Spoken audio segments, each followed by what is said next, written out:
네, 안녕하세요. 혜린입니다. 네, 이번 시간은 구매 대행이 앞으로도 절대 망하지 않을 이유에 대해서 한번 설명을 드려보도록 하겠습니다. 네, 여러분들 구매 대행 사업을 시작하시기 전이나 시작을 하신 분들은 이 사업이 도대체 얼마나 갈까? 앞으로도 계속 할 수 있을까? 이거 망하는 거 아니야? 이런 걱정을 많이 하실 것 같아요. 근데 제가 생각했을 때 구매 대행 사업은 앞으로도 망할 가능성은 거의 없다라고 생각을 합니다. 그 이유에 대해서 제가 오늘 설명을 드려보도록 하겠습니다. 자, 먼저 구매 대행 상품이 존재하는 이유에 대해서 알아야 되는데, 구매 대행 상품이 왜 있을까요?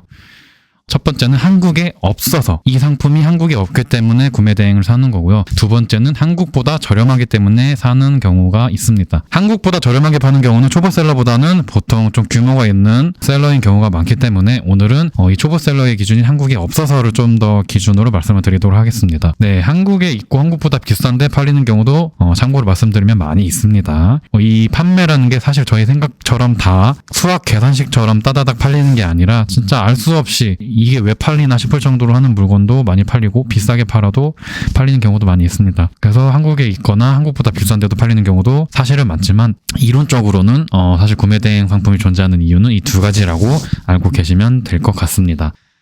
자, 한국에 없는 상품을 판다고 했는데 한국에 왜 없을까요? 외국에 있는 상품을 한국으로 수입하면 되는데 왜 한국에 없는 물건이 있고 그걸 구매 대행으로 물건을 구입을 하는 걸까요? 자, 구매 대행 상품이 존재하는 이유는 유튜브 미구홀 2화에 설명을 드렸습니다. 구매 대행은 해외 브랜드 수요도 중에 수요가 적은 상품을 구매 대행으로 판매할 수 있습니다. 그 이유는 수입이라는 것은 굉장히 까다롭고 비용도 많이 들고 어렵기 때문에 개인 셀러가 하기는 어렵습니다. 보통 규모가 있는 회사들이 이제 수입을 하는 건데, 그런 기업 단위로 물건을 가져올 때 수요가 한두 개 있는 상품을 가져오진 않겠죠. 한국에서도 수요가 보장된 상품을 수입을 하는 거기 때문에 수요가 보장되지 않은 상품에 대해서는 수입을 하는 경우가 없습니다. 그거는 손해입니다. 손해. 수입을 한다는 건 결국 누군가가 돈을 벌기 위해서 가져오는 거고, 그 까다롭고 어렵고 많은 비용을 지불하면서까지 수입을 하는 이유는 한국의 수요가 충분히 있기 때문에 수입을 하는 겁니다. 그래서 수요도가 보장되지 않은 상품은 수입을 하지 않고, 그런 상품들은 해외 직구로 구매를 합니다.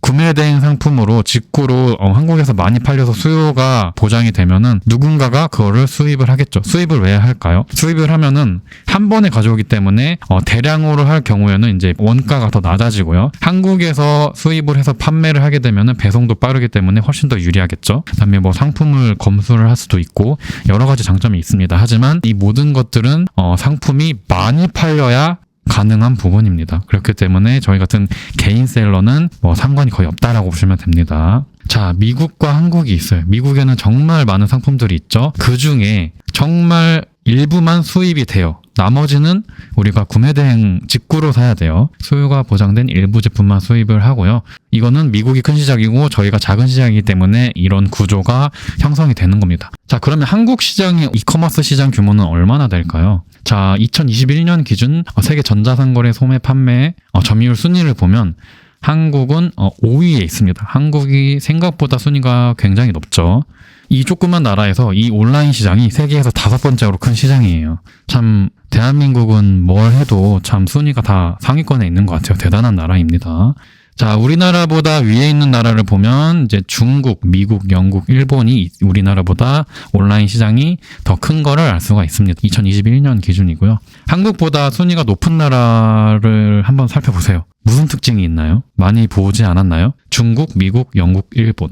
자, 이거는 우리가 구매 대행하는 국가죠. 중국 구매 대행, 미국 구매 대행, 유럽 구매 대행, 일본 구매 대행. 제가 앞 페이지에서 말씀드린 큰 시장에서 작은 시장으로 갈 때 구매 대행의 시스템이 나온다고 말씀을 드렸죠. 네, 그렇기 때문에 우리나라보다 큰 시장에서 우리나라에 안 파는 물건들이 있는 이유가 시장이 크기 때문입니다. 시장이 크기 때문에 물건이 당연히 많고요. 물건이 많으면 한국에 없는 물건이 그래서 생기는 거예요. 우리보다 시장이 크니까.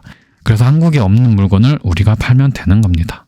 혹시 이런 걱정이 있을 수도 있어요. 아니, 잘 팔리는 상품을 수입하면 되는데 안 팔리는 상품을 직구로 사람들이 산다는 보장이 있냐, 그렇게 한국 사람들이 쓰는 해외 브랜드는 이미 다 수입된 거 아니냐라고 생각하실 수 있는데, 수입되지 않는 소수의 수요는 없어질 수가 없습니다. 자, 수입은 잘 팔리는 상품만 하는 거죠. 근데 모든 국민이 그 수입되는 잘 팔리는 상품만 구입하는 건 절대 아닙니다.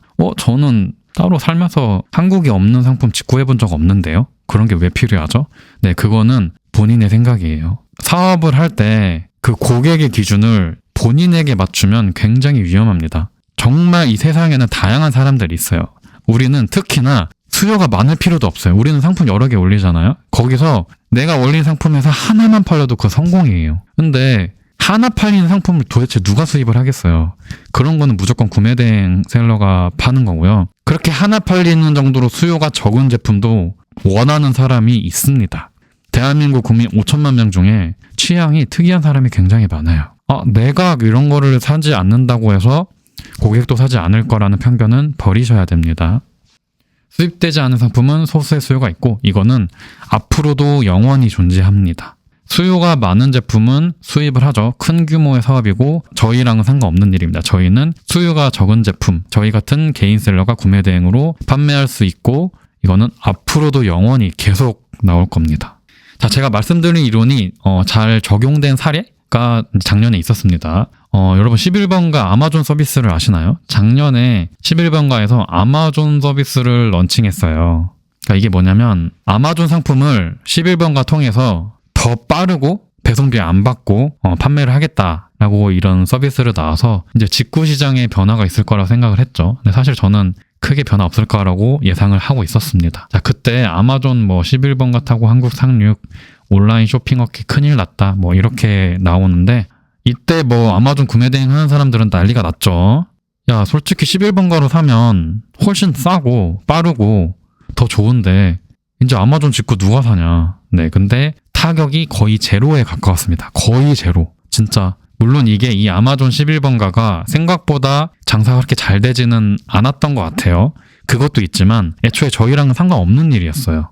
그 이유를 말씀드릴게요. 미국에는 아마존 창고가 많이 있습니다. 그리고 엄청나게 많은 물건들이 창고에 쌓여 있겠죠. 자, 11번가가 어떤 식으로 하는 거냐. 아마존 창고에 있는 상품 중에 잘 팔리는 일부 상품을 미국 11번가 창고에 다 쌓아놔요. 그리고 그거를 한국에 파는 거죠. 그래서 한국에서 주문이 들어오면 이 11번가 창고에서 바로 보내주는 거예요. 그러니까 이 11번가는 어떻게 보면 이제 대량으로 물건을 가져와 수입은 아니지만 어떻게 보면 현지에서 단가를 낮춰서 배송도 빠르고 배대지를 거칠 필요도 없죠. 그다음에 배송비도 더 한 번에 보내니까 한국으로 더 싸게 할 수 있기 때문에 이런 서비스가 나온 건데 자, 아마존 창고랑 11번가 미국 창고는 당연히 규모 차이가 비교도 안 되겠죠. 11번가 창고에서 아마존에 있는 모든 상품을 다 갖다 놓을 수 있을까요? 절대 불가능합니다. 한국의 수요는 미국의 수요보다 훨씬 적은데 어떻게 그 모든 상품을 다 가져와요? 그러니까 잘 팔리는 극히 일부 상품만 파는 거예요. 여러분 11번가 아마존 사이트 들어가 보세요. 상품이 그렇게 많지는 않습니다. 그리고 되게 유명한 브랜드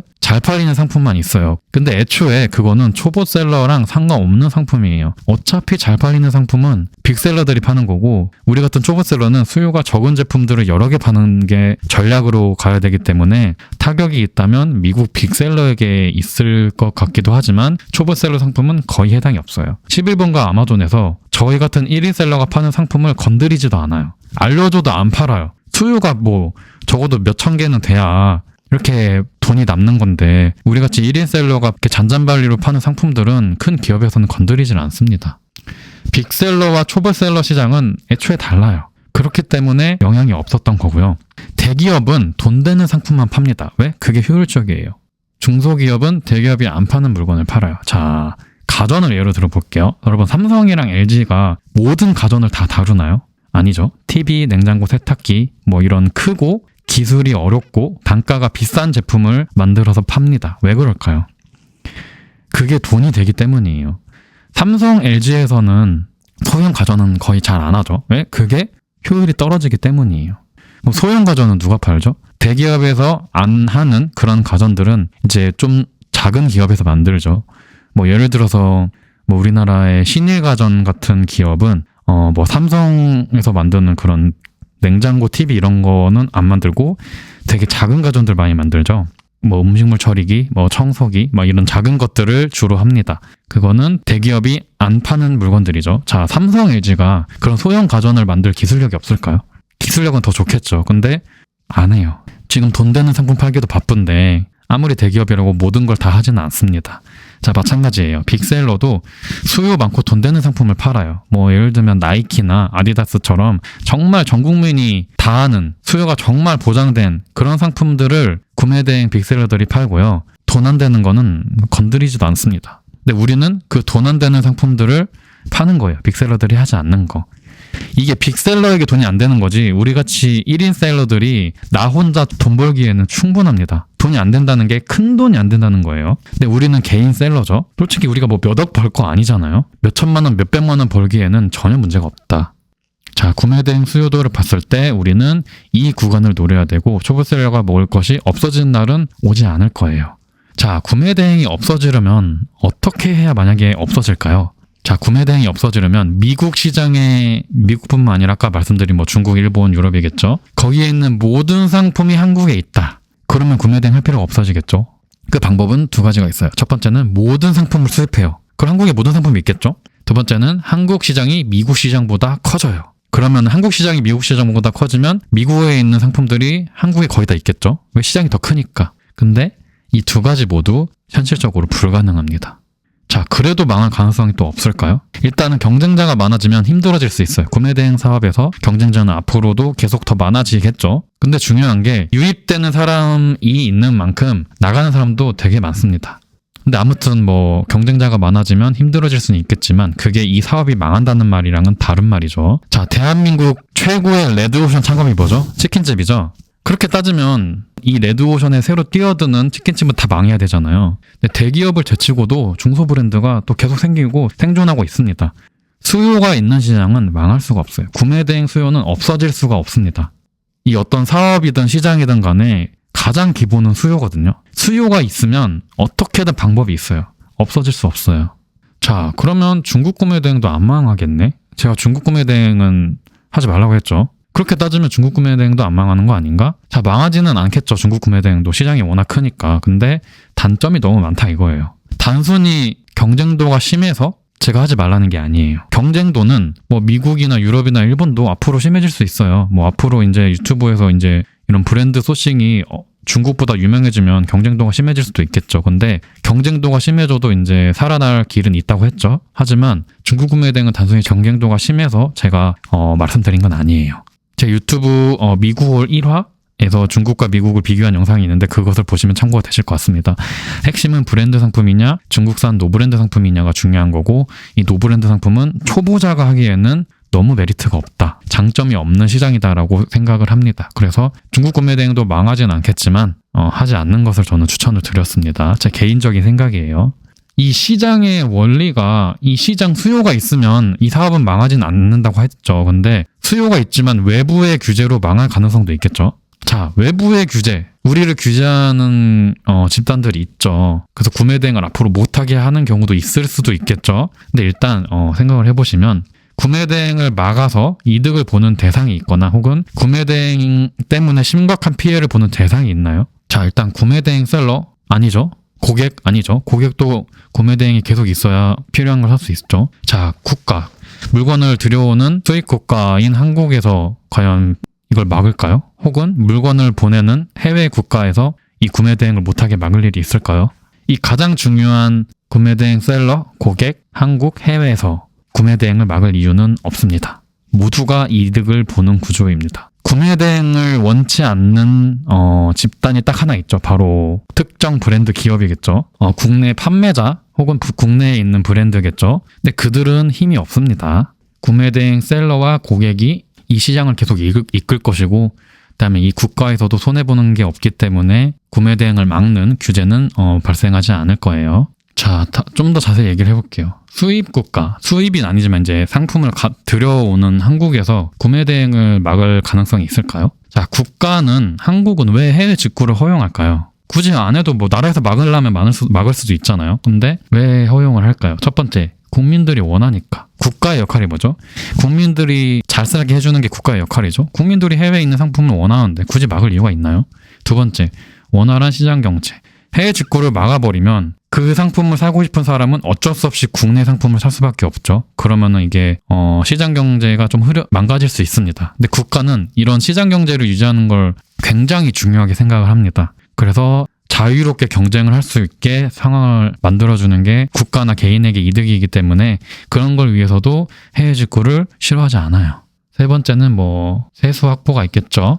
우리가 물건을 사면서 뭐 소비세, 관세, 부가세 등 돈을 쓰니까 개인들이 돈을 쓰는 게 국가 입장에선 좋죠. 경제도 돌아가고 세금도 내니까. 그래서 굳이 해외 직구에 물건을 산다는데 막을 이유는 없다. 자, 물건을 보내는 해외에서 막을 가능성이 있을까요? 수출 국가. 자, 해외, 미국이나 중국 같은 국가에서 이 구매 대행 직구하는 걸 막을 이유는 없죠. 돈 주고 물건을 사겠다는데 왜 막아요? 자, 자국 브랜드 보호를 위해서 막을 수도 있겠죠. 이 브랜드는 우리 국가 내에서만 유통돼야 돼. 이거는 해외로 나가면 그 가치가 떨어져. 그래서 막는 경우도 있을 수 있어요.